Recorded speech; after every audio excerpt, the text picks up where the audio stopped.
I'm really happy to be here participating in the Socialism 2014 conference with our comrades from the CWI. It's been absolutely inspiring. Not only to share our message of victory on the $15 campaign and the election of a socialist, but also to learn from the victories that we've had here and to discuss the way forward for the global working class. So join us. Comrades, sisters and brothers, friends, welcome to the main rally of Socialism 2014, a weekend hosted by the Socialist Party. Cuts, crisis, capitalism. They dominate our lives. They deny us dignity. They deny us a future. We don't want much: a job, a decent place to live, the knowledge that the next generation will have a future. But every day, we are left with no doubt that capitalism and its representatives across the world cannot provide these basic things for the overwhelming majority of the world's population, and they have no solutions to the problems that we face. Oxfam tells us that the wealth of the billionaires on this planet is growing by $500,000 a minute. It's nice for them, isn't it? Economists warn that that gross inequality poses a threat to future prosperity. Right, the capitalists say, looking like they're going to get down to business. Let's crack on with the same old policies of aiding and abetting the gross exploitation and impoverishment of the 99%.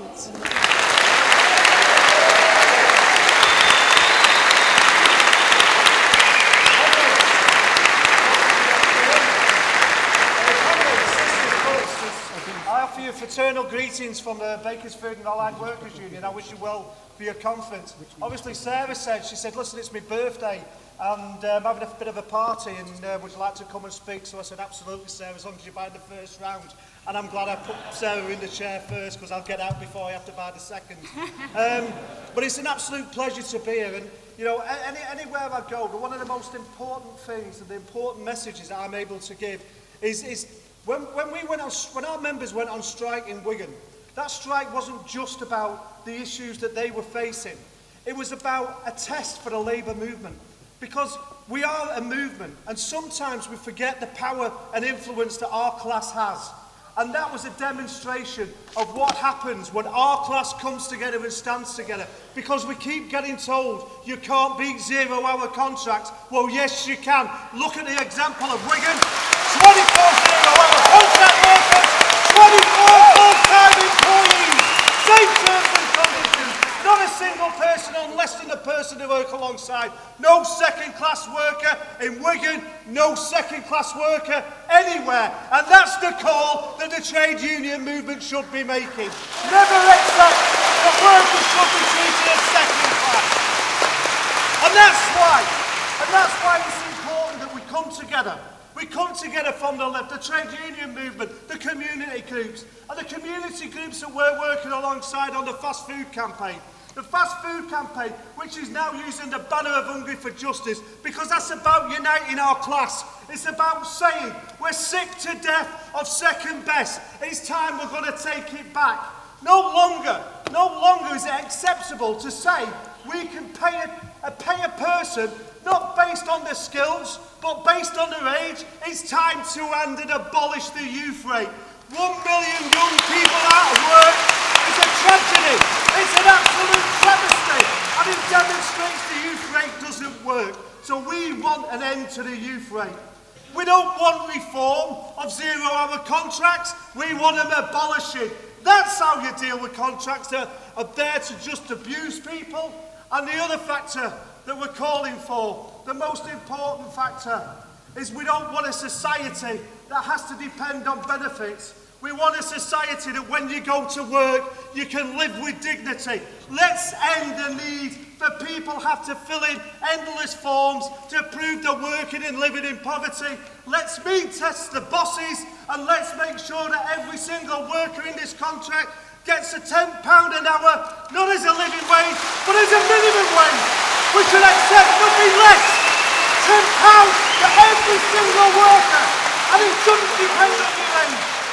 And that's why the campaign for fast food rights is so important. And I know we've got Sharma here, and what a fantastic job they've done in America. What an absolute sterling job those McDonald's strikers, an inspiration to us all. What an absolute fantastic job. Here in London, the Ritzy workers went out on strike. They tell you striking doesn't work. 26% pay rise. You tell that to the Ritzy workers. 26%. 26%. It proves when our cluster comes together, we stand together, we fight together, we'll always win together. And let's take our hats off and salute the St Mungo's workers. Absolutely solid performance, every single one of them out. Again, proving our class when it unites and fights, we win. And I'll tell you what, when politicians say, I'm on the side of the NHS, why aren't they out on the picket lines with the amazing people from Doncaster Care? Yeah. Because if you're going to fight for the NHS, that's where you start. If you're going to start and fight, you stand alongside people on strike. That's how you lead a Labour movement. And obviously I've been shown a bit of a side. No, so I was just going to say, listen, I'm waiting for Sharma. I'm really looking forward to it. You know, and obviously I don't want to take up any of your time because I know you're getting into the first round. But it's fantastic to be here. I really thank you for the opportunity to come and speak. I wish you all well for the conference and solidarity.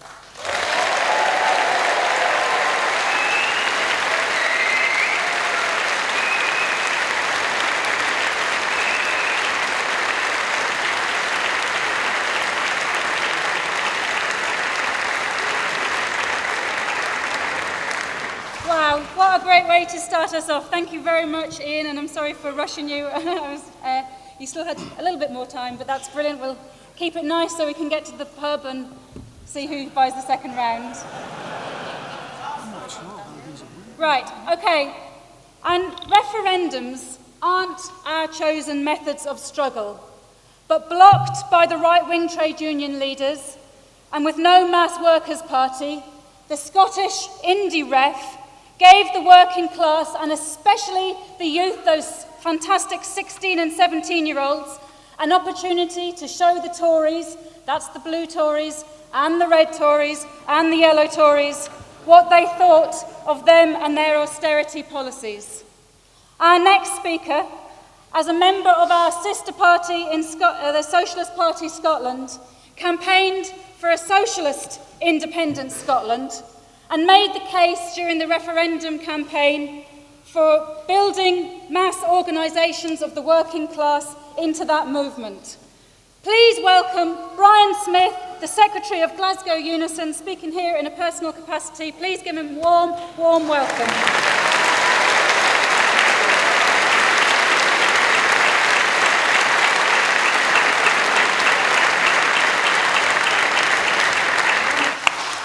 Thanks very much, Sarah, for the introduction, for the invite to speak. Absolutely delighted to be here this evening.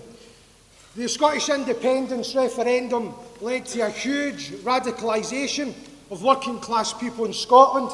It also created the beginnings of a class divide within Scottish society in relation to who was voting yes and who was voting no.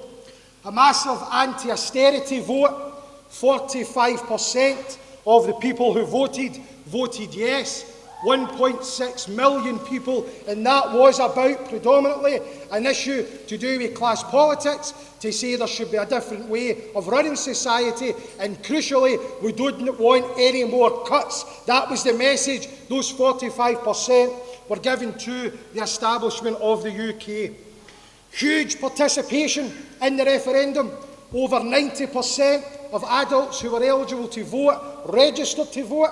85% of people voted. The biggest vote since universal suffrage was introduced in any UK election. And that tells you something. It tells you when people think they have a choice or they can influence their lives, they will participate in democratic discussions. It's not that people are turned off by politics, they're turned off by the current politicians, and the Scottish referendum showed that absolutely clearly.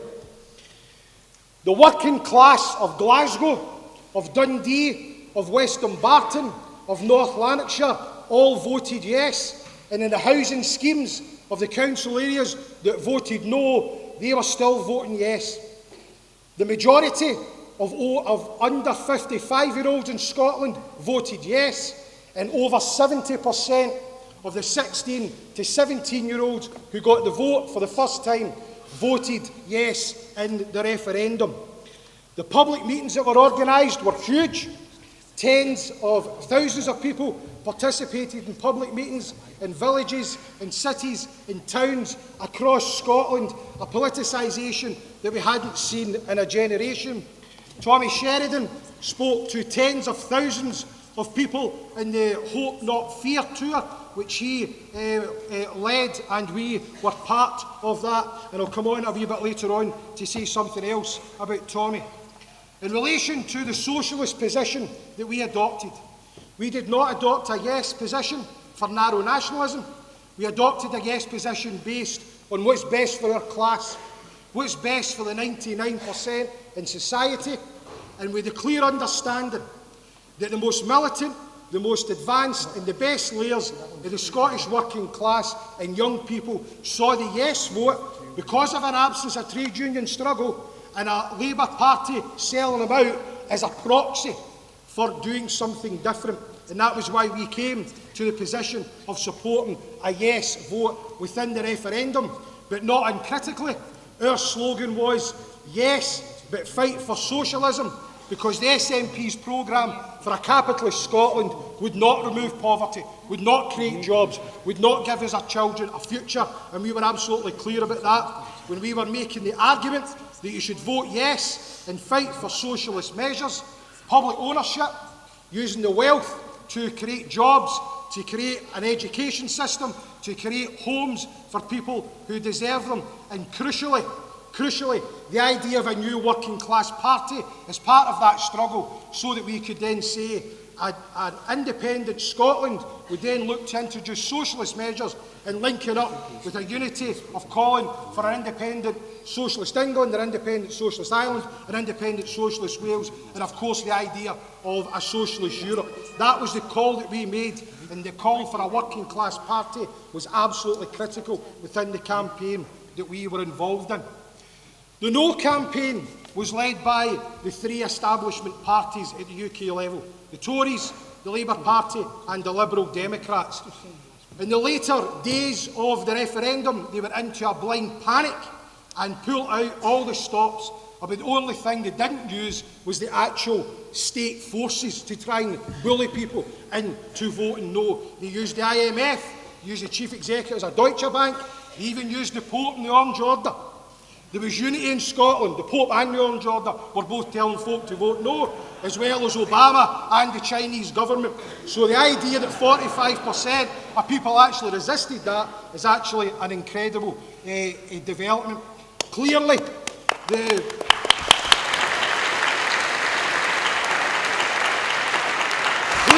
in the latter days of the referendum, the vow which was signed by the UK party leaders gave some people the idea that they could vote no but still get change. So it's a myth to say that everybody who voted no was still voting for the status quo, still voting for the Queen to be the head of state, still voting for cuts and still voting for inequality. It was clear that some people felt frightened, or they believed that the extensive new powers, as Gordon Brown promised, were going to come, and that would be deliver some of the change that they looked for. In relation to the political situation in Scotland post-referendum, it would be correct to say that it seems as if the winners lost and the losers actually won, because the SNP's membership has trebled. They are riding high in the polls. However, the movement of membership from 25,000 to 85,000 members, we're now the third largest party in the UK, never mind in Scotland. We believe that those members who have joined the SNP may have joined them for the right reasons. They think that they're anti-cuts. They think that they've given the establishment a bit of a tweak in the nose in terms of standing up during the referendum. But we believe they will be disappointed, because the SNP is a capitalist party No sooner had the referendum ended than John Swinney, the Scottish Finance Minister, voted through another £500 million worth of cuts in Scotland. Dundee City Council, an SNP-led council, £8 million worth of cuts. And the SNP's policy programme is not even as good as the Labour Party's in relation to taxation. They don't call for a 50p increase for the top rate of tax, and they campaigned in the referendum to vote yes and get a cut to the big business in relation to corporation tax. However, they do stand one step to the left of the Scottish Labour Party. That's not saying much in the current climate, but they do stand 1 foot to the left, and that is why the polls are showing that the SNP may win a majority of the seats in the May UK general election in Scotland. They currently have 6 MPs. They may go to 30, 35 or 40. The issue of a new referendum is now posed dependent on what happens within that election, or more crucially, what the people of Scotland and the working class of Scotland do with the taste of power and the taste of influence that they have had, because the genie's out the bottle in relation to the independence movement in Scotland, and the SNP won't be able to put that back in, and they may try, but they will not be able to do that. The issue of the trade unions is absolutely central to the debate in Scotland. The trade unions who developed a no position have lost members because people have seen them as letting them down. USDA and the GMB, Unite in Unison, who led a neutral position because of a concern about what their members would do, have also had people questioning the political links, because that's the point that's developed in Scotland.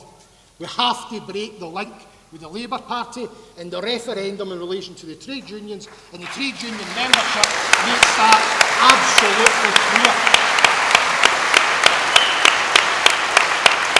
The Scottish Labour Party is in absolute meltdown, and it's correct to say that they are in a catastrophic situation.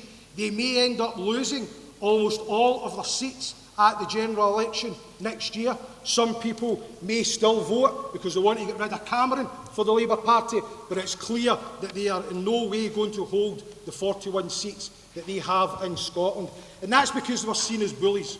They were seen as out of touch. They were seen as not representing ordinary working class people. And I'll tell you something. See, if you've been involved in Scottish or UK politics for the last 15 or 20 years, see if you think Jim Murphy's the saviour of the Scottish working class and he's going to win the Labour leadership, probably that'll only hasten the question about the relationship to the Labour Party. The issue of building a political voice is therefore key for us as trade unionists in Glasgow. We have a position in Unison of calling for the disaffiliation of the Labour Party at a branch level. That's a bigger fight in Unison, which is a whole different meeting. But the issue of standing as Tusk in the election next year is something that we are absolutely committed to as a Socialist party. It is a fluid situation in Scotland. Many people are saying call for a vote for the SNP. Some people are saying have a Yes alliance, which would involve some of the smaller parties that were involved in the Yes Party, not the Socialist Party of Scotland, but the Greens and the Scottish Socialist Party. And I'm afraid, unfortunately, despite the great meetings that he did, Tommy Sheridan is also calling for a vote for the SNP in next year's general election. That is a huge mistake and a huge wasted opportunity to build something in Scotland, and we will continue to argue with Tommy that he is wrong about that. But despite what the lie of the land may be in that issue, we will be committed to standing pro-trade union, pro-socialist, and candidates are going to say no cuts if they're elected, because that's the dividing line for me in terms of what's happening in Scotland. You're either for the cuts or you're against the cuts, and you've got to be a politician that says you're against the cuts if you're going to get our support. So we'll continue to build a movement within Scotland to fight that, and I hope we'll join with people in England and Wales and Northern Ireland and get a big left socialist vote.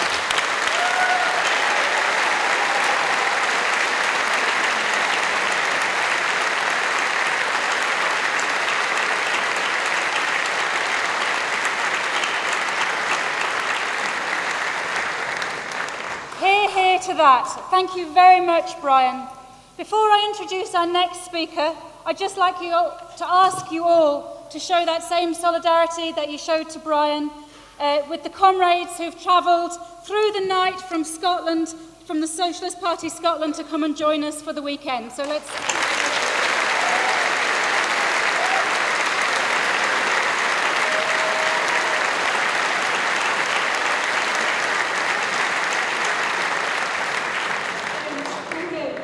Right. Mark Sawatka was recently re-elected as the General Secretary of one of Britain's most combative unions, the PCS. Civil service...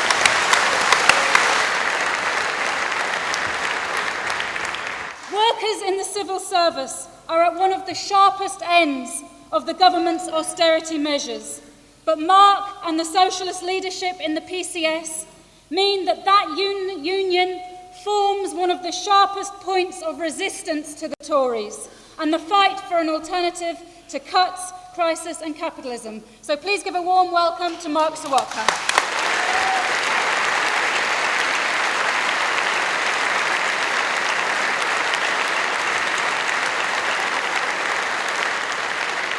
Well, thanks very much for that welcome. Can I apologise for coming in late? One of the consequences of having this machine and a mechanical heart now is that I can't actually take the underground anymore, so I've had a devilish journey getting here.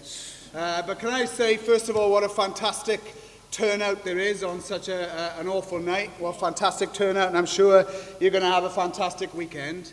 And before I start, because what I want to really talk about is the challenge facing the unions at the moment, but also the political opportunities, therefore, that are thrown up from the battle against austerity. But I do want to just say one thing about two comrades who have passed away in recent months. Firstly, I would like to pay tribute, because whenever I've spoken here before, it was always alongside Bob Crow. Bob Crow was one of the, if not the finest trade union leader of his generation, will forever be missed, and I hope that the discussions you have will follow on in the spirit of what Bob represented, which is to fight back and to stand up for working people.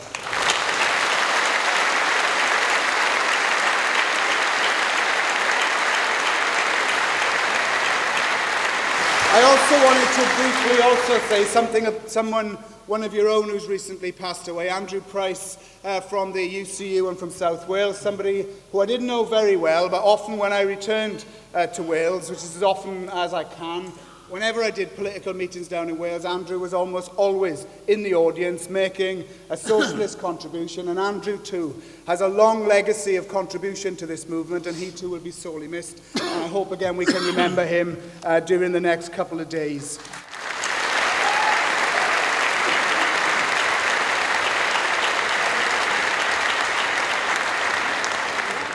Last weekend, I was one of the speakers in the closing plenary of the CLASS conference. Now, the CLASS is for the Centre for Labour and Socialist Studies. It's a think tank that's been set up by the trade unions, predominantly affiliated trade unions, but PCS is one of the founding members. And one of the things about the CLASS conference, it was very big, is that you see people there that you don't often see at left meetings, probably because there's so many Labour MPs who are speaking. Now, one of the things that struck me about that conference is Lisa Nandy, who was in the final plenary along with me, actually said, and I quote, "We are months away from the most important election of my lifetime."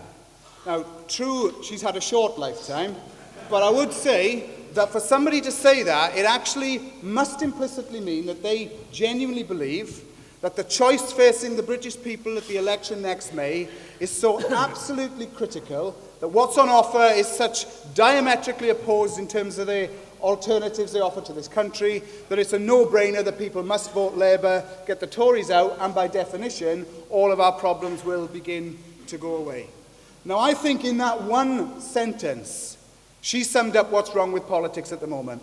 Because as I see it, the election is important. It is important we get the Tories out, because if the Tories get back in, it is my genuine belief that we will see a massive stepping up of the attacks on working class people and on the trade unions in particular. So we're not indifferent about the general election. I want to see the Tories out. And in reality, however well we do as a left in that election, if they're going to lose, it means Labour will be the biggest party. But of course, the reason for me that is important is because what does that mean about the opportunities that will throw up for mass resistance to the politics of austerity, and for an alternative on the left to grow in a way that we have been unable to grow it in Britain up to this point in time. And I think those opportunities are massive. Now let's first of all look at what is wrong with the current political system. All the parties agree with austerity, they all agree with neoliberalism, all agree with privatisation, public spending cuts. Both Ed Balls and George Osborne have both said recently, whoever wins the election, 2015 will be a parliament of austerity. It will be worse for people than we have seen in the last 5 years. So yes, the stakes are pretty high. But it must follow they are equally as high whoever wins. Because for us, when we get up the next day after the election, even though the conditions under Labour may be better for us to have an effective fight back, nothing will change in terms of attacks of benefits, attacks on migrants, attack on trade unions, and attack on public sector spending. And therefore, our challenge has to be to work out how are we going to resist austerity, whether it comes from the Tories or Labour, how are we going to fight them industrially, but how are we also going to build a mass political movement that can act as an alternative to Labour. Now, let's be in no doubt. The unions need to step up to the plate. I've said it before, I'll say it again. When history is written about this period, the unions have failed the working class people of Britain. It is incredible that we have had attacks on pensions, on pay, on benefits, on migration. All of the things we hold dear have been attacked in the most brutal way. And all we have seen, apart from isolated pockets of resistance, some brilliant strikes in individual unions, is really one mass day of strike action over pensions in 2011, coordinated action in July in 2010, and recently a further smaller but still coordinated strike. That is pathetic if you think about the scale of the attack. Now, PCS has supported every one of those strikes. We have had more strikes in terms of national action than any other union in the UK. But I tell you what, the Tories have decided to single us out for some incredibly brutal treatment to punish us for what we are doing. Cuts in the civil service now mean we have the smallest civil service since the Second World War. 87,000 jobs have gone in the last 4 years. Our members' job security has been decimated. Our members' pensions have been decimated. Some of our members have not had a real terms pay increase for 8 years. That is brutal enough. But now the government is turning its fire on the very institution of the trade union that is there to protect members. Firstly, by ending people's ability to pay their subscriptions to the union by check-off, of which 95% of PCS members currently use. They aim to bankrupt the union over 3 months. If 95% of our subscriptions are stopped, and we pull out all the stops to get people onto direct debit, which we are currently doing, the aim is to fatally weaken the union's finances to try and ensure that we cannot fight back. At the same time, they have targeted individuals in cutting facility time for representatives in a way that is incredible. Last week alone, 7 key negotiators in our HMRC group were told, all of them currently on full-time release, that they all had to go back to work 100% of the time with immediate effect. These are the people they are supposed to negotiate with. Our president, Janice Godrich, a member of your organisation, brilliant president of the union, elected 13 consecutive years, has been told that she has to go back to work in the DWP in Glasgow.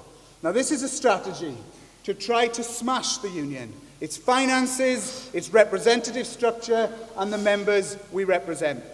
And comrades, what I come here to say to you is this.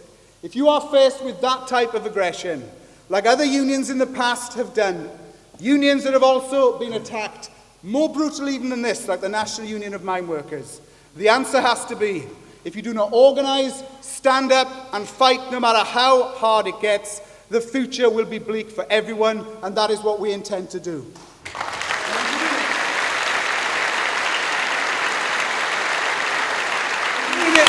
In doing it, let me say this. We will fight. But I call once again on the leaders of Unite, of Unison, of the GMB, and all the unions in the TUC, specifically in the public sector. Let us take strike action together as a matter of urgency, because if we strike together, we can win.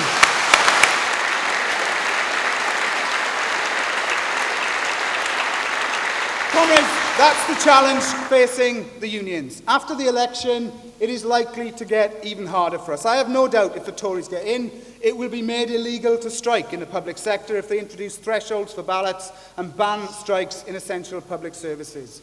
If Labour get in, I don't think they will do that.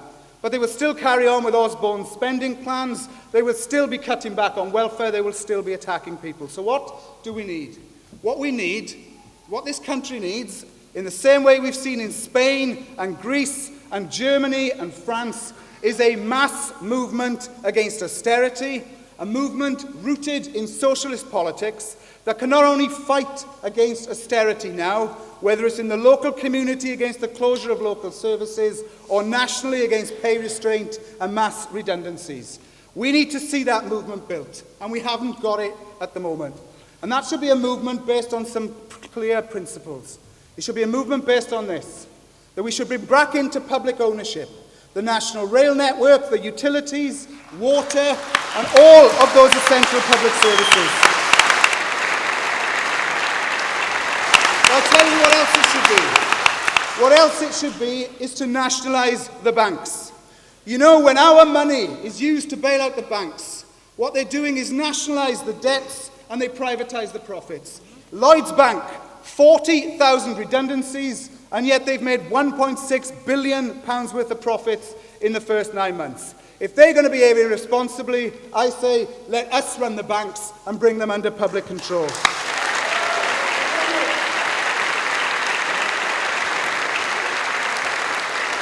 If we want a movement that is for nationalisation, against job cuts, a decent welfare state, scrapping of nuclear weapons, freeing up the trade unions from a situation where we find it incredibly difficult to fight back in the way the bosses can fight against us, we need a movement that this country has not yet got.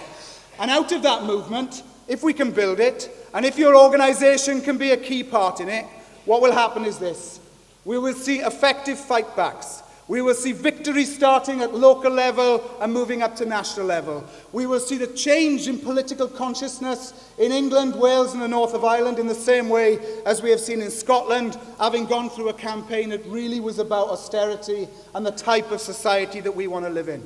And out of that, I believe can emerge an alternative political force that can credibly stand in elections at national level that will give people the opportunity to elect socialist politicians to the national institutions in the UK. And comrades, I'll leave you with this thought. If we build a movement that can fight austerity and that can provide a radical socialist alternative, it will be a hell of a lot easier if we can do that under a system where the electoral reform has happened and we have proportional representation. Why?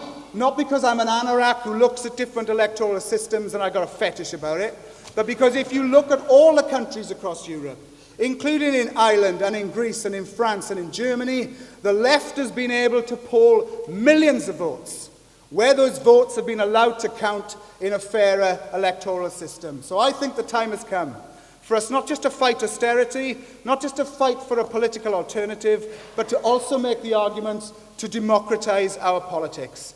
That means PR, it means recall of MPs, it means the fact that we should take big money out of politics and say politics should be about the people. If we unite and do that, we could be in the most exciting period in politics that this country has seen for generations. But if we fail the task, we will see more defeats. We will still see the choice being between Tory and Labour. We will still see people having to choose the least worst option. What about having the chance to choose a fighting option, a socialist option, winning for working class people and turning the tide against the brutality that is austerity? Thanks very much.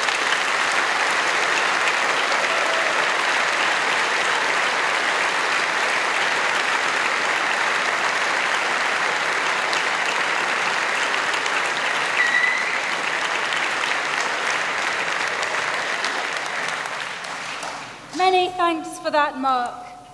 Now, I just want to tell you about something that happened last weekend, just a little incidental thing. Because I was sitting at my desk doing some preparatory work for this weekend when I got a text that made me jump for joy. It was from my mum, who I'm always glad to hear from, of course.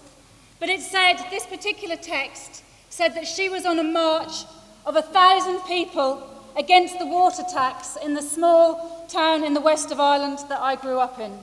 That was one of 90-odd protests, and I think it's bliss for all of us socialists and fighters to hear and to see the mass movement that's emerging in Ireland. And it's no exaggeration to say that the Socialist Party in Ireland and its 3 representatives in Parliament have been key in giving a lead to the water tax non-payment campaign that has emerged to fight the brutal austerity being meted out by Irish governments since the crisis. So please, comrades, give a very warm and solidarity-filled welcome to Ruth Coppinger, TD from Ireland.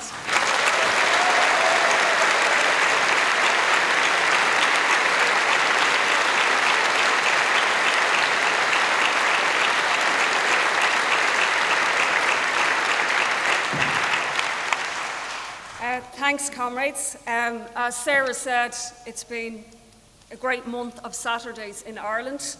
3 weeks ago, 100,000 people took to the streets of Dublin. 1 week ago, 200,000, I estimate, took part in round about 100 protests all around the country, in every corner of Ireland, even Sarah's mother's hometown. And yesterday, the headline in the main newspaper, the Irish Independent, is "Water Meter Works Cancelled."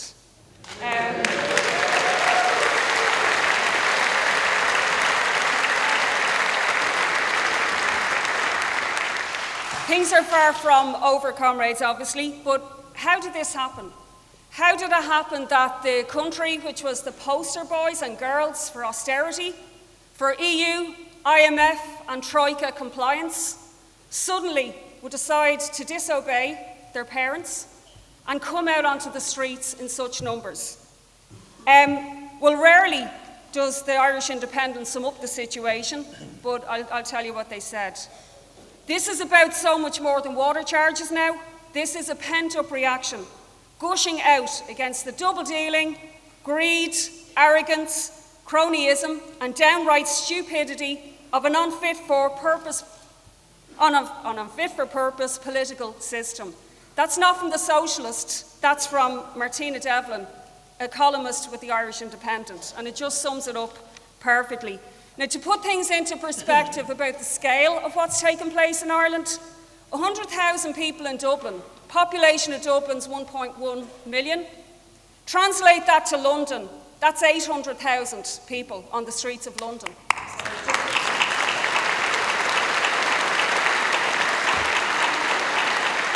Further add into the equation, there was no posters for this march. It wasn't supported by the Irish Congress of Trade Unions. In fact, the main trade union leader in the country was busy scurrying around with the government at the time looking for a concession on the water charges. It was organised through social media. It was promoted by an umbrella group called Right to Water, which includes 2 trade unions, Unite and Mandate. They're not the biggest unions in Ireland. And small parties, including the Anti-Austerity Alliance and the Socialist Party. This was a spontaneous uprising from below. I never thought I'd see such a thing, but that's what it was, and comrades need to bear that in mind.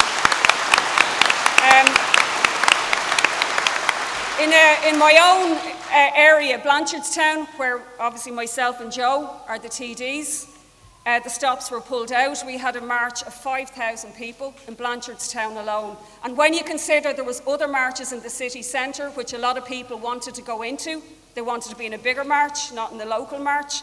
That's an unbelievable, it's the biggest march in the history of Blanchardstown's existence. There's been no other thing that's bigger. Now, it's a long way from what was only 1 year ago the prevailing mood in the country. People were down. You could say somewhat demoralised. The first water meter protests were actually installed in my own area. We made attempts. We had 4 protests. We didn't really get sufficient response, so we discontinued having them and focused on when the bills will be coming. In fact, the nickname for the Irish people among protesters who were frustrated at the apparent lack of a response to 6 years of austerity was that they were sheep, who do what they're told, who follow what they're told by their masters. And the seeming failure, not quite true because there were protests, but there was no lead given to expand them, obviously. The seeming failure to respond to a 6-year austerity onslaught led to very frustration among people. But what has been so important for us to recognise is that in the past year, all of the boasts of the establishment that we're now in a recovery has actually played a role in the current protest movement. Because, yes, we do have still, it's somewhat of a contradictory recovery with the biggest housing emergency in the history of the country. I have 3 cases, I'll tell you, just on my own books. One woman has put up a tent in her neighbour's garden in the Blanchardstown area. Another young woman had a caesarean section birth and was discharged into a travel lodge with her other 4 children. A man in his 60s visited my office the other day. He's diabetes, arthritis, and he goes to the airport to sleep at night. That's how horrific their recovery is for ordinary people. True, there has been an uplift. The wealth at the top has risen by 12% during the recession. The top 1% own 20% of the wealth. But the talk of recovery has actually opened up a space for people. It's opened up a space that the dilemma for the establishment, the more they keep saying there's a recovery, well then the more people will question, why are you bringing in another austerity measure, the water charges? And this is the dilemma that they have on their hands. How do they talk up the gains of austerity and then risk, having to bring in more? People are questioning, well, where's my recovery? Now, as has been said, this isn't just about the water charges. This is also about corruption, betrayal by the Labour Party in particular, who argued a number of years ago they had to go into a coalition in order to protect workers. They were going to save us from the extremes of paying back the bondholders. They would defend workers, but instead did the exact opposite. Scotland should take note, and the SNP as well. The Socialist Party argued that there would be a break in the situation, but as I said, there has been a lot of frustration, a growth in populism of both left and right, an anti-party mood in many cases, the growth of says no groups, which are, march very consistently, protest, don't really put forward much of a political alternative. And there's been a huge vacuum because we need a new party for working class people. Who represents the 100,000 and the 200,000 who took to the streets? The answer is nobody. Is it Sinn Féin, who I'll go on to in a minute? Now, the Socialist Party argued last year, when we were involved in the campaign against the property tax, which was another austerity tax, we argued that the activists in that campaign should challenge for seats in the local and European elections in May, take on the austerity parties on a political sphere as well. We argued for a broad umbrella of the groups that were involved in that campaign to do that.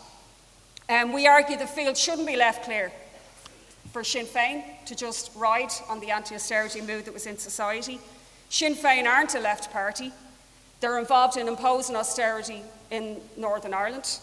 They espouse, though, very clever anti-austerity slogans. And unfortunately, other groups, including the Socialist Workers' Party, argued against that and played off an anti-political party mood that was there in society to argue against it.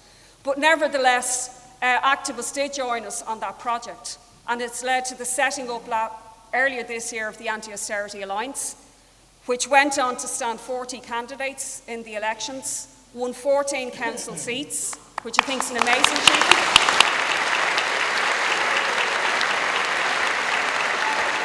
On the same day as the local elections, we also won the by-election in Dublin West. On October the 11th, the same day as the massive march, the Anti-Austerity Alliance won its first Member of Parliament in the election of Paul Murphy.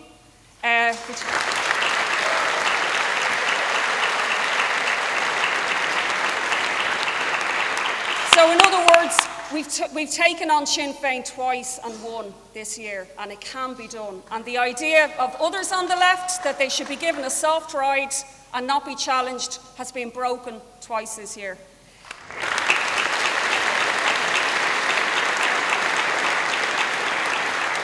Comrades, we've 3 TDs, MPs in Parliament who are Socialist Party members. Joe and Paul are both here as well. And it does allow us to play a key role in the anti-austerity movement and in the left generally, but also on social issues, not just economic issues. Last week, the Socialist Party organised an important event called the Abortion Pill Train, where we led a movement to go to Belfast to import banned abortion pills. And we will continue to highlight the ongoing ban on abortion, which is a medieval, anti-woman amendment that was put into our constitution by the Catholic lobby in 1983, before most women who are given birth, who are childbearing age, even had a vote.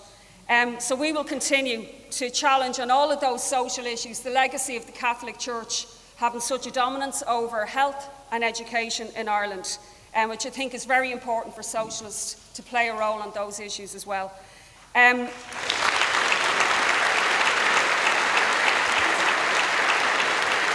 Finish, comrades. The media won't be too long in noticing our influence. We've been all over the Irish media, but this is just one article yesterday in the Irish Independent. Hard left adept at exploiting fury at water charges, but in power they'd be a disaster. So you can see the way that things are going to go. But it won't really, obviously, I think, have any effect.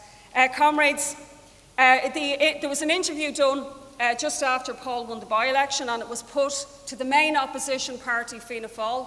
They're a right-wing opposition party. You've won no by-elections. How come Joe Higgins has managed to win 2? I think although the Anti-Austerity Alliance is small, it's a very important step on building a new movement to create a new working class party that will take up all of the aspirations of the people who marched on those marches, and will play a key role, obviously, in fighting the water charges, is the dominant issue at the moment. It's incumbent on Socialists to take initiatives, in my opinion, that will cut across the growth of populism, of nationalism, of racism even, the likes of UKIP and what we're seeing in other countries, to try to educate and develop people that we're working with in campaigns, and to persuade them of the need to get involved in politics, to change the political order, and to join the fight for socialism. Thanks, comrade.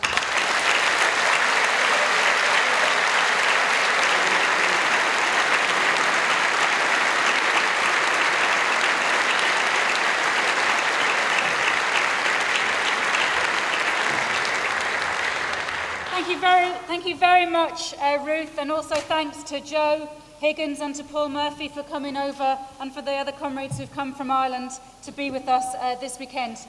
Comrades, I just have a small announcement, which is to appeal to any comrades taking photos. I know you want to record this event, but to please not use flash, because it's having a bad effect on some of the comrades' health. So I'd appreciate if you could just cooperate with that. Thank you.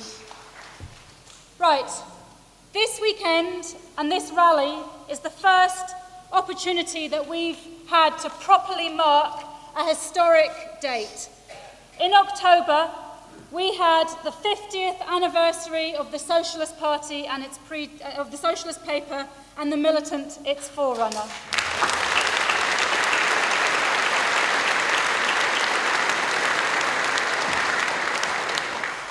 To celebrate that, you might have seen on your chairs, there's a very special offer of a 50% off the cost of a subscription.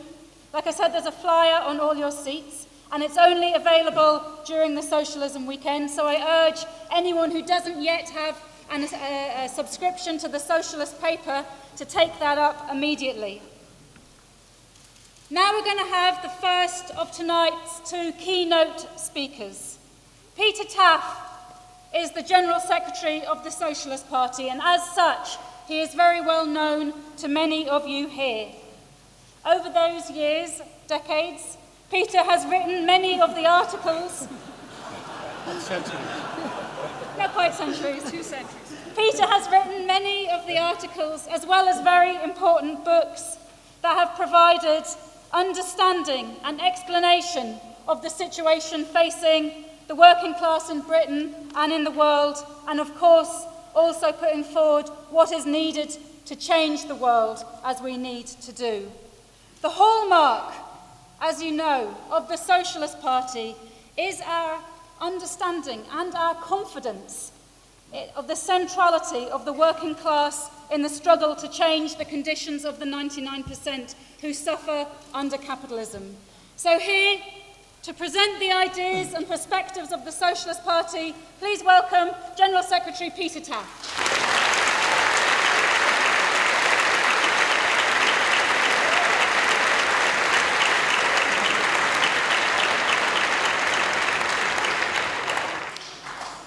Comrade Chair and comrades, I've been to many of these rallies, as the chairperson has reminded us tonight. I've been to meetings bigger than this. Remember where we had a rally in the Albert Hall? That was too small for us.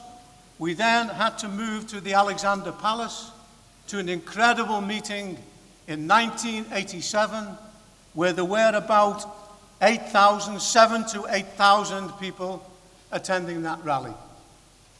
But I have to say that this rally tonight is up there in the enthusiastic approach that the comrades here have taken to all the speeches made on the platform. And I don't think we have to go very far to see an explanation for that, because we are a rising force.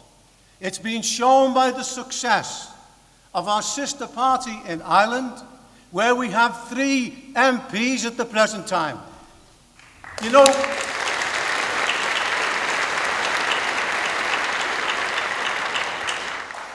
You wait for a London bus for a long time, and then 3 come along all at once. Isn't that, however, an indication of the tremendous position that is opening up in Ireland, and also the strength of our ideas, the Committee for a Workers' International? But as Sarah has pointed out, this is the 50th anniversary of the production of our paper.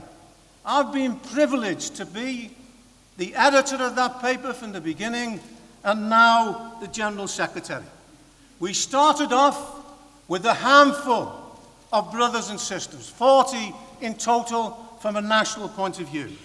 We grew to become a powerful force of thousands with influence amongst millions.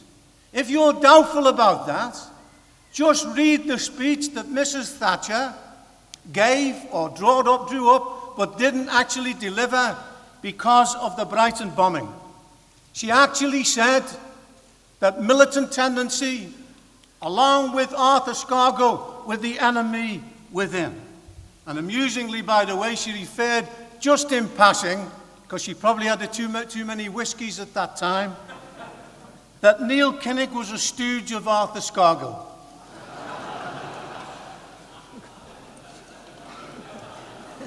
I'll let you work that one out. But why this hatred of us? Very simple. Because militant, us, we beat her. Not once, but twice. It wasn't Neil Kinnock. It wasn't the national trade union leaders. It wasn't small groups, SWP or what have you. It was militant, together with a mighty army of non-poll taxpayers.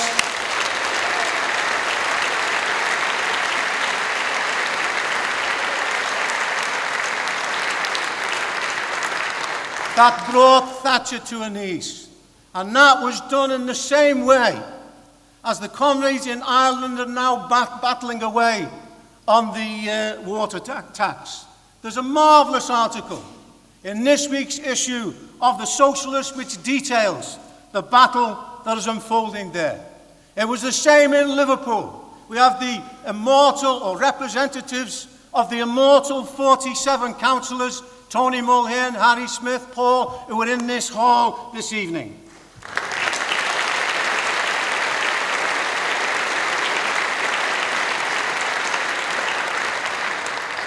And they created a monument, if you like, to socialism in the houses, in the jobs, in the gains of the Liverpool working class that they accomplished during that battle. Now, you know, in the last week or so, we've heard that a few people on the fringes of the movement, it's true, are accusing us, that is the Socialist Party and Sharma, because of what we did in Liverpool and the colossal campaign and the achievement of 15 now in Seattle, That, you see, is an example of reformism. We plead guilty in getting reforms for the working class. Sharma is of an heroic proportions in the US because of what we've achieved in relation to $15 now. That victory has resonated throughout the US and throughout the world. The same, by the way, applies to the poll tax struggle. In that case, we fought and defeated a vicious counter-reform. We were not involved in parlour games. We took on the executive committee of the ruling class, the government in Britain. Over 100 were jailed. 34 of those comrades were members of the militant and members of this organisation.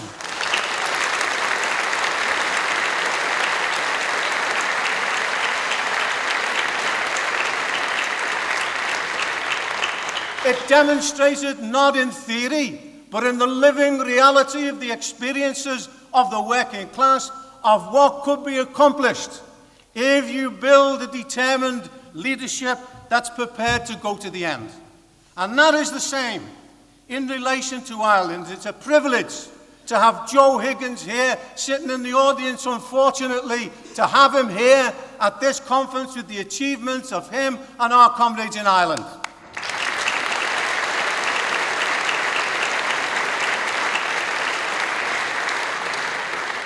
Our small organisation connected with a larger organisation of the anti-poll tax struggle, and that in turn connected with tens of thousands of workers which influenced millions that brought Mrs. Thatcher to her knees. That's what we achieved. And why were we able to be successful? Because there's periods in history when capitalism is going ahead, when it's possible for a determined leadership to extract reforms. This hasn't always been the case. When I became active in the labour movement, some reforms were implemented by the power of the working class. But the essence of this situation, in an organic crisis of capitalism, is you cannot maintain what you've built, never mind going on to further conquest, unless you're prepared to confront the system itself. This, in other words, the reforms that we gain, is a byproduct of determined militant struggle. By the way, historically, there's not one major reform that the British working class haven't gained unless they've threatened the very rule of capitalism itself. If you look at Miliband and Bowles, they openly put forward a counter-reformist position. They don't even pretend to stand for improving or defending the living standards of the working class. And it's reached ludicrous proportions in the comments in the so-called Labour press. This was an article that was in the New Statesman yesterday. A learned debate opened up. What is the future for the Labour Party? And this is what the main article said about the position in the Labour Party. It's a battle between a shit Labour Party and a shit Conservative Party.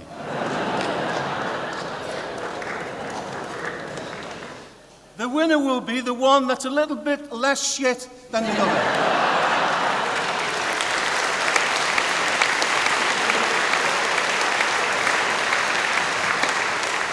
We couldn't have put it better.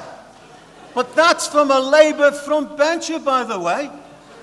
That's from a man who will occupy one of the powers in a national government if Labour manages to get back into power. This is not even the 1970s. This is a crisis. You don't need really to spell it out in great detail. This is a period when the working class will be ground into the ground, as Mark pointed out, unless we are prepared to fight. But in order to fight, you have to have a programme, you have to have a perspective, and you have to win the support of working people. Look at the position that exists in Britain that the comrade commented on in relation to the minimum wage.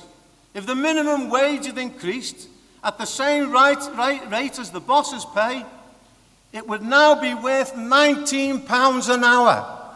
Isn't that a terrible condemnation of those right-wing trade union leaders, the pretend trade union leaders, that have allowed this situation to develop.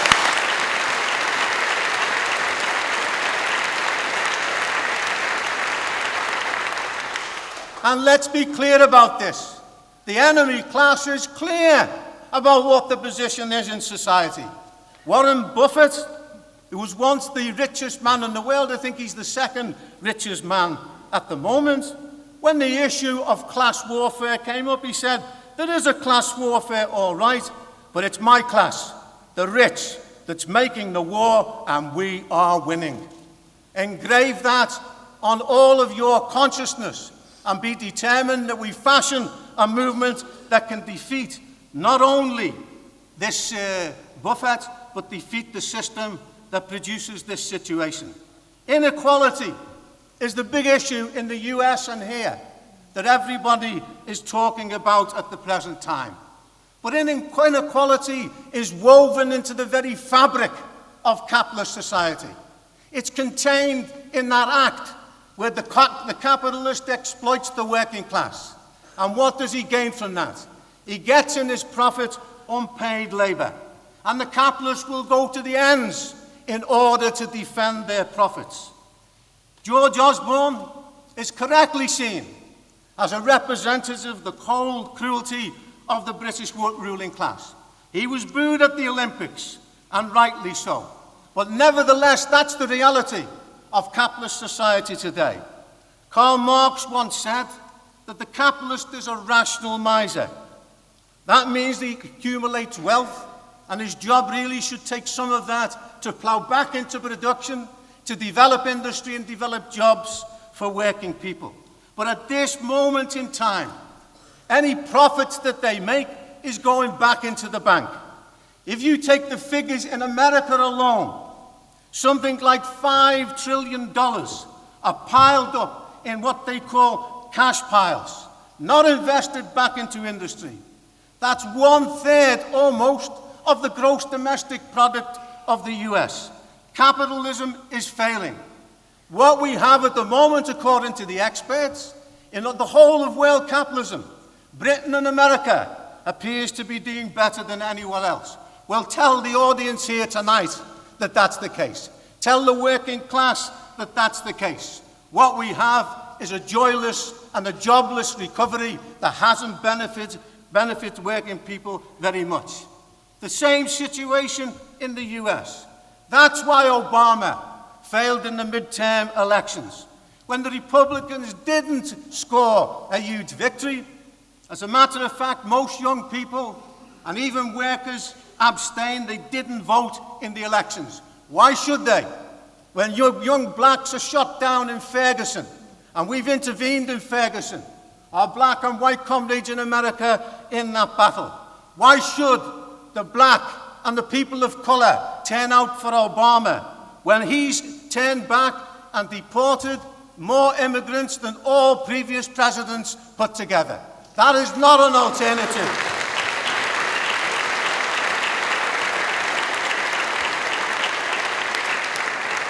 The situation in world capitalism today is so bad that the German bankers, that's the Bundesbank, is urging trade unionists to go on strike, to actually get an increase in wages, they say, of about 3%. When is the last time you've seen bankers being prepared to support a picket line? Why are they doing this? Because capitalism is in a blind alley. And they are part of the ruling class that sees they have to stimulate production. But that's individuals. The capitalist class as a whole are prepared to batten down the hatches and to continue with their austerity program. I agree with Brian's contribution here tonight. The significance of what happened in Scotland cannot be overestimated. That was an uprising of the working class. It was a solid working class proletarian expression of a revolt against the conditions of austerity which had been stoked up and had nowhere to go. And a marvellous role was played by our sister organisation in Scotland itself. We supported the referendum. We don't support capitalist nationalisation. We fight for the unity of the working class, but we support the legitimate national aspirations of the peoples of Scotland itself. Comrades, one of the things that's come out of the Scottish referendum is the absolute catastrophe of the Labour Party. Even people who fought us over decades and said, no, there's life still in the Labour Party, have now rapidly changed their position without admitting it and saying, well, the Labour Party is finished in Scotland. It's not just finished in Scotland, it's finished in England and Wales as well.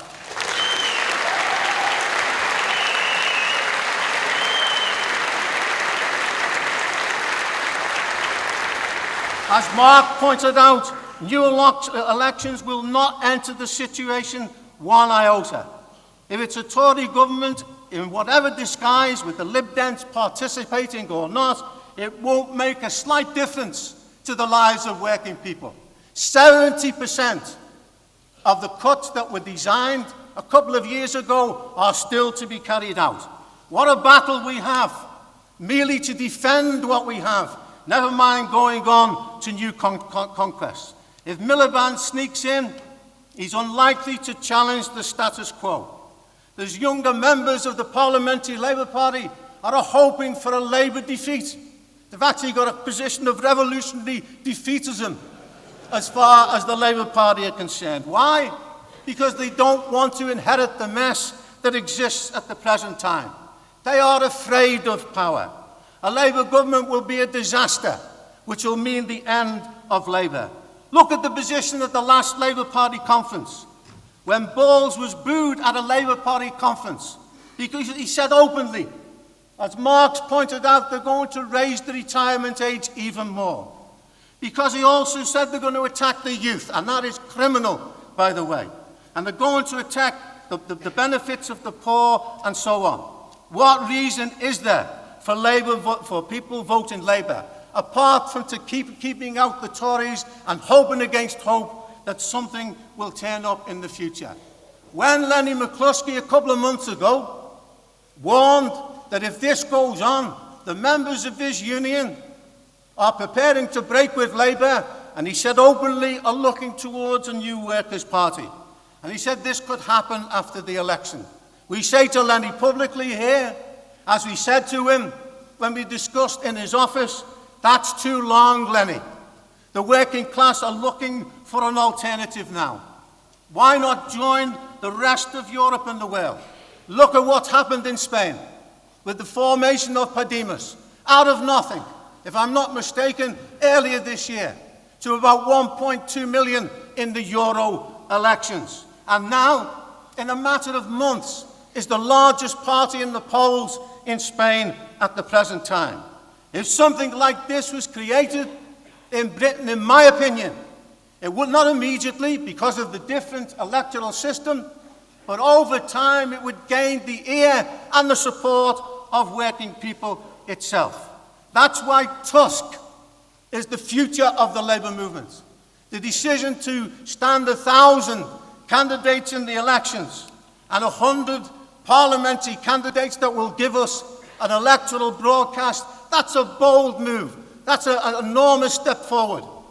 Do we expect that we'll get legions of votes? No, because it'll take time to build up the confidence of working people. But when do you start?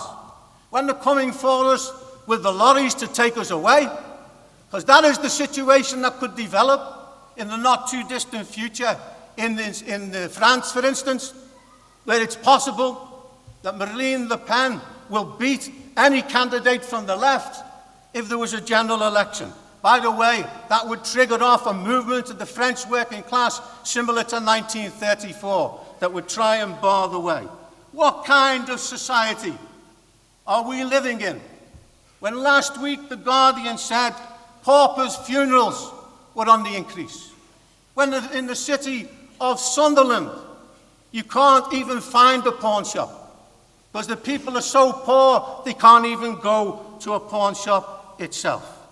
Frederick Engels said in the 19th century, when the capitalists were forced to step in and take over ruined industries, he said, this is the invading socialist revolution. There's not one major firm in Britain in the technology sector that does not benefit from the help of the state. This is not private enterprise. This is propped up by the cash from us, from the state, and so on. And now they are threatening to inflict even greater privations. The time has come when we have to say clearly, capitalism has had its day.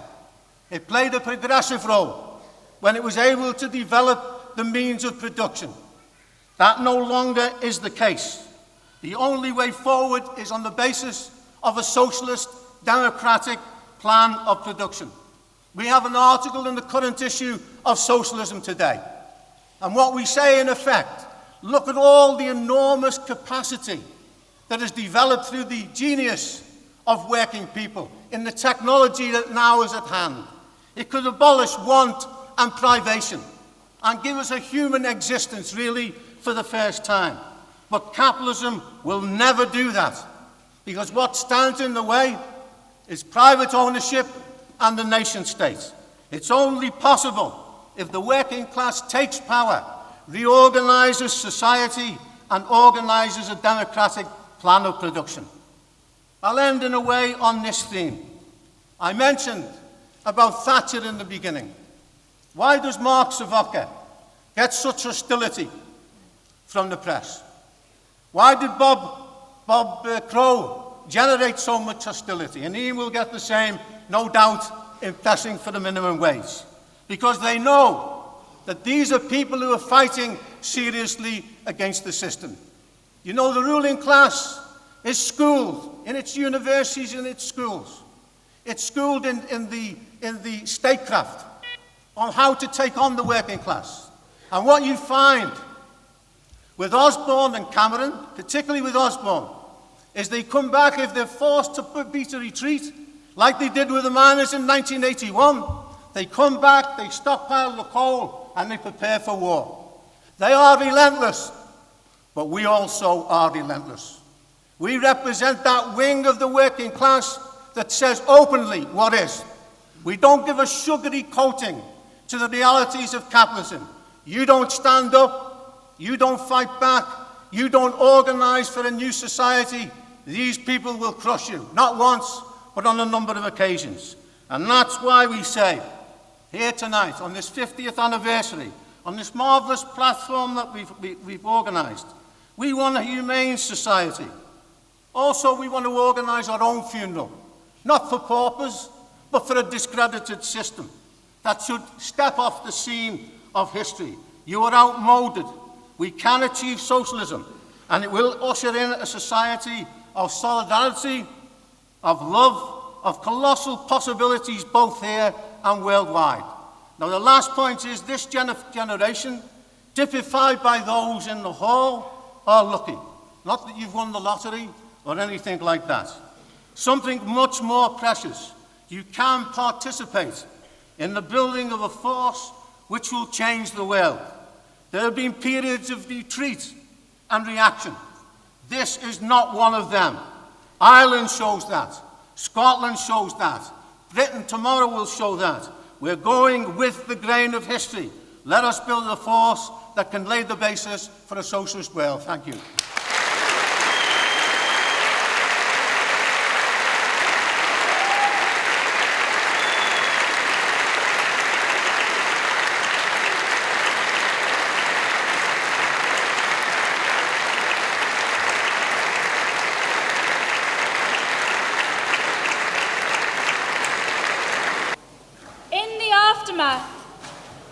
Of the world economic crisis, we watched with great pleasure as Occupy burst onto the scene and coined the phrase of the 99% and the 1% to express the gross inequality that dominates the world under capitalism. That has been exacerbated by the austerity measures that came in the wake of the crisis, as our speakers have outlined. According to the US Federal Reserve, the richest 3% in that country grabbed over 30% of total incomes in 2013. As has been alluded to, Obama, supposedly the most powerful man in the world, appears powerless at this organised crime, at this theft of living standards, and he has been punished in the midterms. But our movement is not powerless. We have enormous potential power when we are organised and when we have leadership. At Socialism 2013 last year, we were rejoicing, as were socialists around the world, at the election of Sharma Sawant, a socialist councillor with almost 100,000 votes.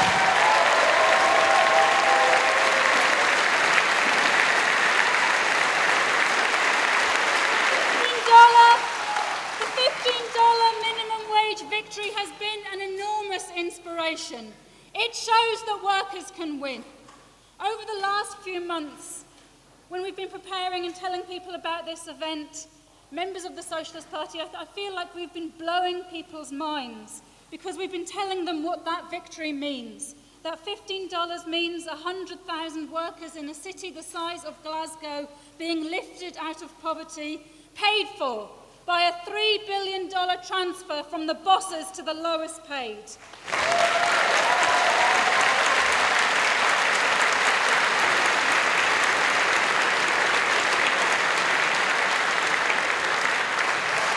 Sharma Sawant, her party, Socialist Alternative, our sister party, and the fast food workers and the other workers in Seattle have shown that it is possible to start to take the wealth off the 1%. Please give, I don't have to ask you to do this, do I? Give a very warm welcome to our final speaker who has travelled all the way from Seattle, who has taken time out of an incredibly busy and punishing schedule to be with us this evening. Sharma.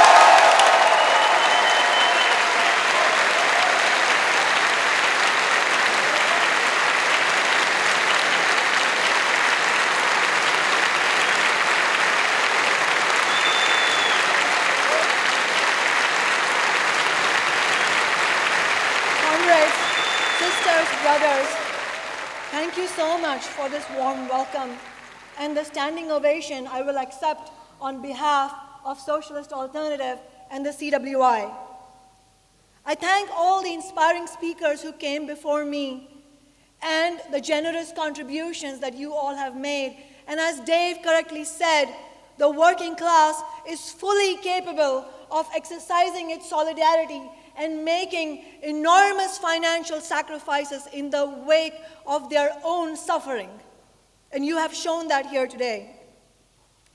It is wonderful to be here with you and to be able to speak in the city where the Committee of the Workers International was born 40 years ago, and to be celebrating with you the 50th anniversary of the Socialist paper.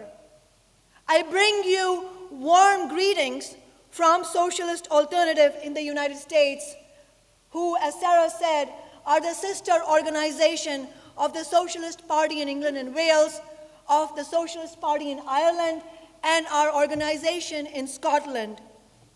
I am happy to join you here and to also bring you greetings from my city of Seattle. Since we won a $15 minimum wage, many things have been written about what a peculiar city Seattle might be to elect a socialist council member in the heart of global capitalism, and then right after pass the highest minimum wage in the country, more than double the federal minimum.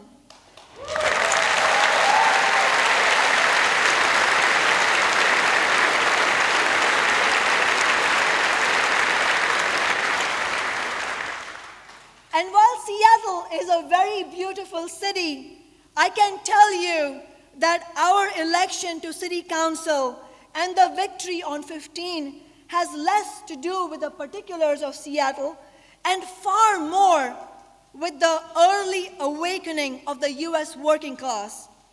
It has far more to do with Seattle's low-wage workers themselves, with Socialist Alternative and the CWI, and above all, our ideas of socialism and an understanding of class struggle. The fight to increase the minimum wage to 15 is just a first glimpse of the power of the mighty American working class, which has been dormant for far too long.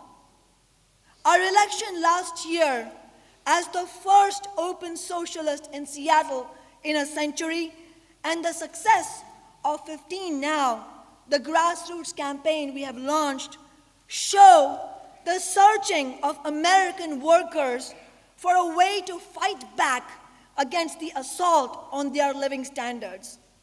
It reveals a hunger for new strategies to win after 3 decades of class war from above. It shows a growing questioning of capitalism and an openness to socialist ideas. We gather here at a momentous time. To be sure, this is not an easy period for the working class. There are mass movements, thousands have moved into struggle, but there are also setbacks. Globally, we see both revolution and counter-revolution.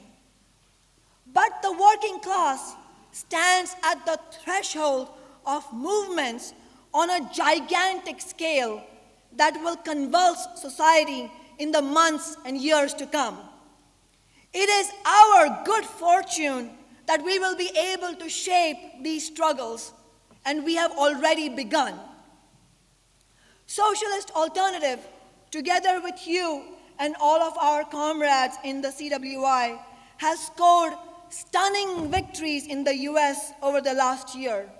We heard from Ireland, where a massive movement against austerity was built, and now the Socialist Party has 3 seats of parliament. Congratulations to you from us, from the US working class.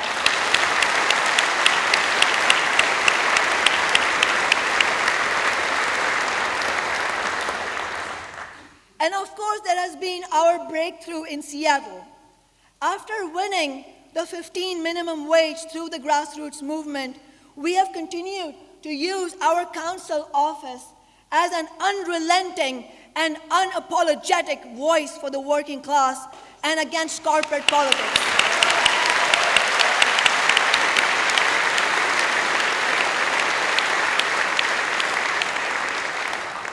With the leadership of courageous indigenous activists, we recently replaced Columbus Day in Seattle with an Indigenous Peoples Day.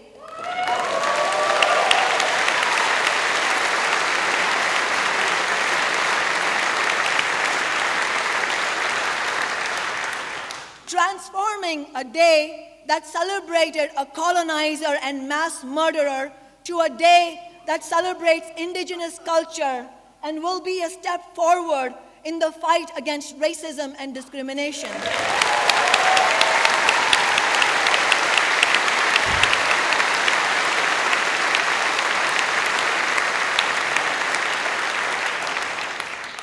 We have worked alongside labor unions to bring justice for some of the lowest paid East African immigrant workers at a local hospital. We are also currently fighting alongside tenants, low-income tenants of the Seattle Housing Authority, an institution that is mandated with protecting low-income housing and which is actually carrying out the actions of a slumlord. They have started a program, they have tried to institute a program, ironically called Stepping Forward, which will be a big step back for low-income people. They're saying that their rents have to go up by 400% in the next 5 years. The tenants are furious, and we are fighting with them as the tenants united against Stepping Forward. While other city politicians, including the mayor, spend their time hobnobbing with big business lobbyists and pushing their agenda, we are fighting for affordable housing and against homelessness. We are working day and night to empower the working class, the immigrant community, and women. Our campaign has been inspiring.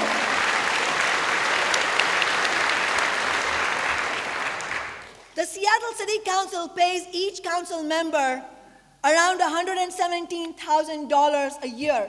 think that's roughly 70, 80,000 pounds, I think. That is completely out of touch with the average worker. We campaigned by pledging that if we were elected, we would take home only the average worker's wage of $40,000.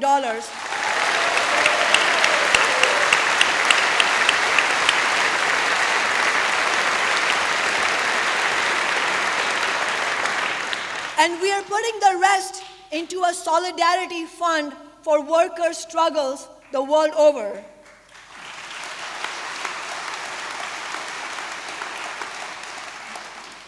Working people are able to see the difference with having a socialist at City Hall as opposed to Democratic Party politicians. And despite the many ongoing attempts of the political establishment to spin our victories as a one-off event that is not rooted in real mass opinion, despite the corporate media trying to portray us as too far left and out of touch, our support in Seattle has been growing. A recent poll showed that our council office has more than 60% approval rating.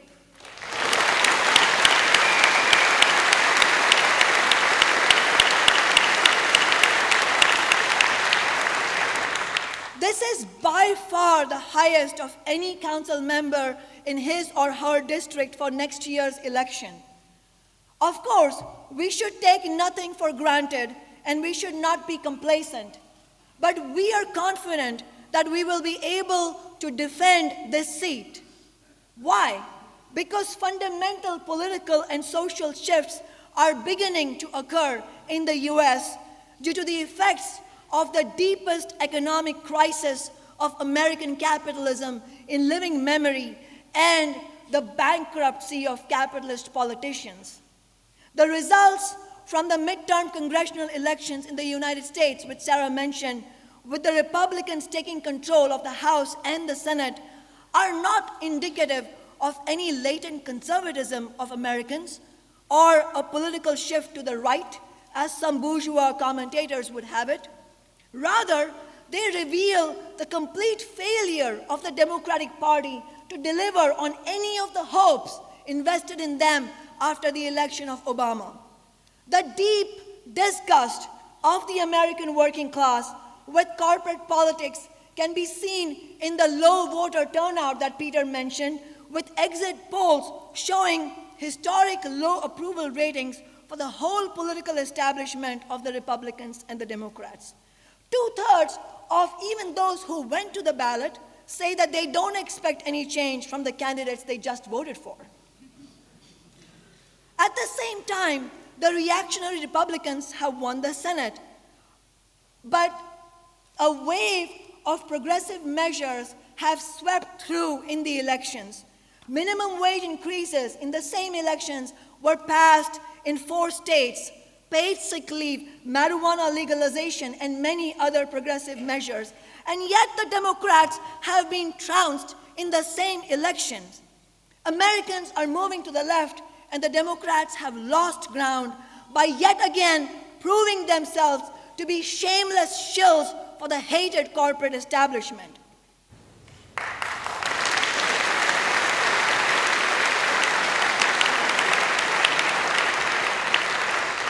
We're seeing this shift happening all over the world. We've talked about Ireland. We should also mention South Africa and the many inroads that the CWI has made through the tremendous role we have played. Consciousness has been shaken. The world is changing. But unlike in Europe and many other parts of the world, the US working class is not weighed down by the disappointments from past betrayals of social democracy like New Labour in Britain. Working people, particularly young people, are more prepared at this moment in the US than perhaps in Europe to embrace socialism, which to many young Americans is a new and intriguing idea. Capitalism clearly to them represents a dead end, and opinion polls show that 80% of American parents expect that their children will not have the same living standards that they had. However, unacceptable social conditions are never enough to move working people into action. They need confidence and they need a real hope of victory. For that, they need true champions of their causes, a leadership able to win battles, and an organization that is willing and prepared to fight to the end. You are doing this here. You have shown that through the many victories that have been talked about tonight. And working people have found that leadership in Seattle with Socialist Alternative. We had small numbers to begin with. Why were we different? Why was an organization of less than 100 people able to win the highest minimum wage in such a huge country? It was because we had very clear class analysis, something we share with the Socialist Party here and the whole of the CWI. As Marxists, we have unwavering confidence in working people, that they will embrace and fight for these ideas, because our program of socialism expresses the needs of the working class and offers the chance of real victory. The fast food strikes, which began in late 2012, indicated that there was a mood to be tapped, a huge potential. Socialist Alternative and some of the bolder layers within the labor movement understood the situation. Socialist Alternative was able to foretell that the demand for 15 had the potential to excite workers and unleash their power. Our campaign struck a powerful chord with working people of Seattle and throughout the US. And what will we get from this 15 victory? As Sarah said, it's a transfer of $3 billion from the bosses to the workers. This is historic. 100,000 low-wage workers in Seattle will be lifted out of poverty.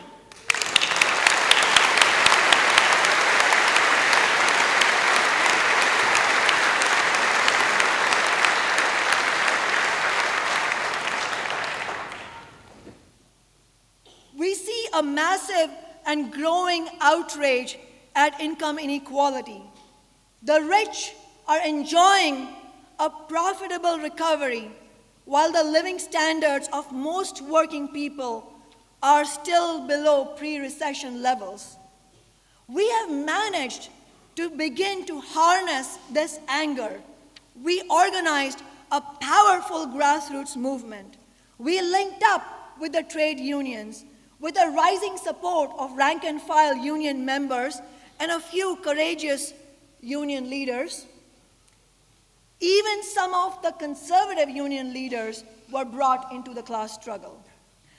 We have helped to further spread the movement throughout the US, and there are now 15 now branches in over 20 cities, and the fight is on.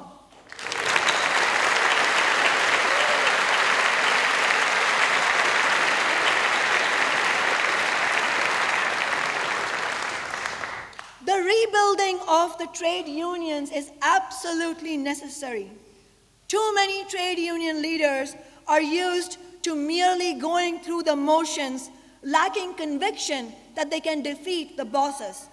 One prominent trade union leader in Seattle, during the fight for 15, asked us skeptically, "You don't actually believe that you can defeat big business, do you?" They substitute the idea of action by the working class with the mobilization of staffers, paid union organizers who can be counted at marches, rather than the mass involvement of workers. What we need is labor leadership such as has been shown by the Bakers Union, our work in Tusk, our work inside PCS and Unison. That's what we need.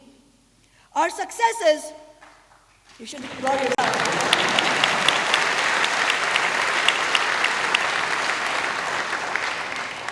Our successes have shown that we need independent representation for working people. As you are building the trade union and socialist coalition here in England and Wales as a voice for working people, we are pushing for the first steps towards a new mass workers' party in the US.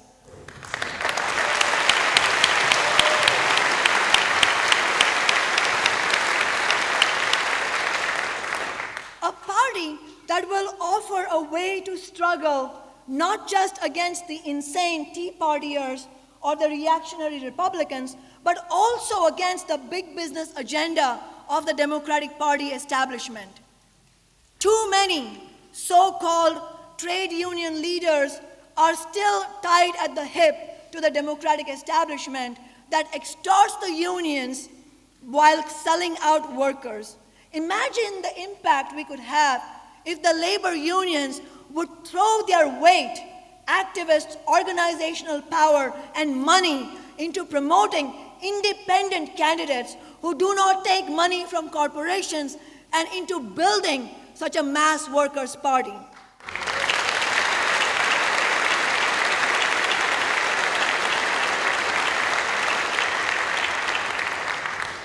We understand the fears of workers faced with anti-abortion politics, racism, and the anti-worker politics of the Republicans, just as working people here want to end the nightmare of the vicious, condemned, Tory, liberal government. We have the same goals in the US. We salute your support for Tusk, and we must be perfectly clear. All corporate politics are a dead end, whether they pay lip service to our needs or cynically and openly prey on the fears of ordinary people. Working class families need mass parties of our own and that are armed with a socialist program. The forms of organization will differ from country to country, but your idea of a mass party on federal lines, bringing together all genuine socialist and working class formations, is the way forward. We have a lot to do in building towards parties that represent working people, but we are now making headway. What is helping is the way that the capitalist system is undermining itself. American capitalism is destroying the remaining illusions day by day, hour by hour, just as the betrayals of Obama and the Democrats have done. All the institutions of capitalism are rotten and are seen as rotten by increasing sections of the population. For instance, the US Congress, according to a recent opinion poll, is less popular than head lice and cockroaches.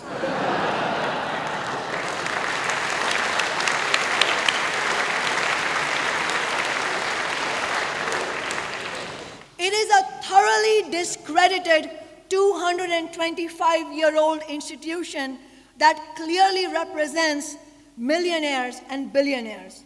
It presides over disgusting levels of inequality. And a billionaire in Seattle himself warned his own class that unless they made urgent concessions, the pitchforks are coming for us plutocrats.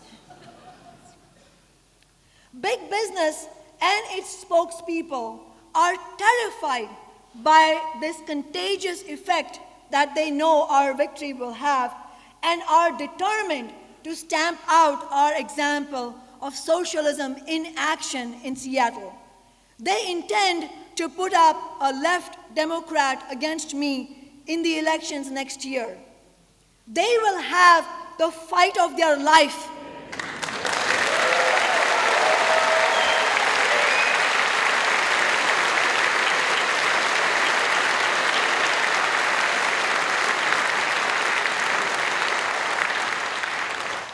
They will have the fight of their life with the army of grassroots support that we have built and continue to build. And the example of Seattle is being taken up elsewhere with independent and socialist candidates, a real possibility in the next elections. But this goes hand in hand with the revolt of young people crushed by the burden of student debt and the uprising of the black community in Ferguson, Missouri, where a young black man was killed by a racist, militarized police force. The protests in Ferguson, where the young black men and women told the black establishment to go home and leave them to build the movement, that shows the explosive potential of this new generation that is prepared to fight back and reject the old leaders who have betrayed them so bitterly. At the same time, there is this issue of climate change, the overwhelming reality that the planet faces. I recently spoke at a gathering in New York in September alongside Naomi Klein before the march of more than 500,000 people. Our clear message that solving the climate change crisis directly poses the question of democratic public ownership of energy resources was enthusiastically received by the nearly 1,000 people in the audience.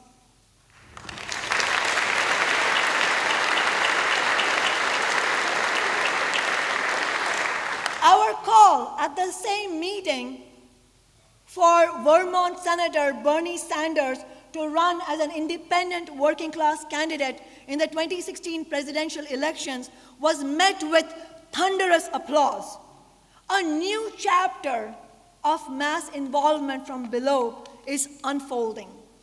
Working people and young people are moving into struggle to defend against this disastrous system. They are fighting to change their lives. They are fighting for their lives. And our job is to channel this growing search for change into courageous and self-sacrificing formations that will win victories for our side.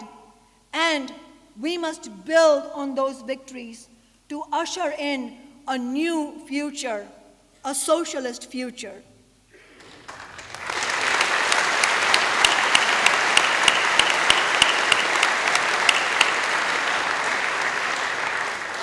Comrades, our appeal here, let's fight together and build the CWI.